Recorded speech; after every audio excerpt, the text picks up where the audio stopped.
કરો બાળકો? હવે આપણે વાંદરો અને મગર આપણી વાર્તા કરશું, બરાબર? ચાલો. એક નદી હતી, બરાબર?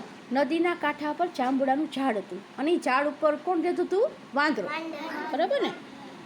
અને નદીમાં એક મગર રહે. હવે વાંદરો અને મગર બે દોસ્ત, ભાઈબંધ, બરાબર ને?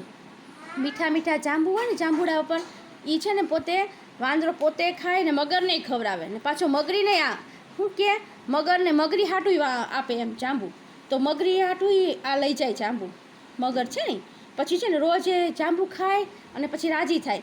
અને પછી એક દિવસ મગરીને થયું કે આ રોજ કે જાંબુ ખાય ને તો એ કે આનું કે આજે રોજ જાંબુ ખાતો હોય ને એનું કાળજું કેવું મીઠું હશે. તો એને મગરને શું કીધું કે મારે તો વાંદરાનું કાળજું જોઈએ. તો મગર કહે એ ગાંડી, એ તું કંઈ ગાંડી થઈ ગઈ કે દોસ્તનું કાળજું એ કે થોડું ખવાતું હશે એ કે. મગરીબાઈ તો રિસાઈ ગયા. એ કે ના, કે મારે તો કાળજું જ ખાવું વાંદરાનું, લઈ આવો એ કે. નહીં તો હું તમારે યાર નહીં બોલું, બોલ લે. પછી મગરભાઈ મૂંઝાઈ ગયા કે હવે મારે શું કરવું એ કે, બરાબર? પછી એ તો ગયા વાંદરાભાઈ પાસે. વાંદરાભાઈને કહે આજે તમને એક સારી કે તમને સારું નોતરું આપવા હોય કે તમારે કે જમવા હોય કે તમારા ભાભીએ આમંત્રણ આપ્યું કે. તો કે સારું સારું ખાવાનું હોય છે ને તો એ રાજી થઈ ગયો વાંદરો તો. પણ એ કે હું આવું સી રીતે કે મને તો એ કે કંઈ તરતા નથી આવડતું પાણીમાં, કે તમે મારી પીઠ પર બેસી જાઓ.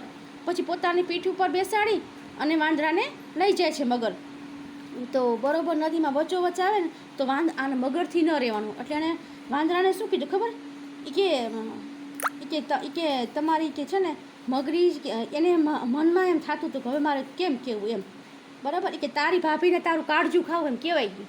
એટલે આને એમ બીક લાગી. વાંદરાને એમ થયું કે આ તો મને મારી નાખશે. એ કે લે વહેલું કેવું હતું ને કે કાળજું તો એ કેવું ઝાડવે ભૂલી ગયું કે ઝાડવું છે ને એના પર કે પડ્યું રહ્યું કે વહેલું કહેવાય ને હાલો આપણે પાછા લઈ આવીએ. તો કે સારું હાલો.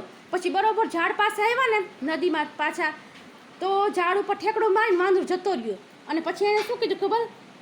મૂરખી કે કાળજું કોઈ દી કે ઝાડ ઉપર હોય એ તો કે આપણે અંદર જ હોય કે હવે એ કે મારે તારી સાથે દોસ્તી રાખવી નથી કે આપણી ભાઈબંધી પૂરી. જીવ બચાવીને વાંદરો હૂફ હૂફ કરતો ખુશ થઈ ગયો. વાર્તા દોસ્ત સાથે દગો કરાય નહીં.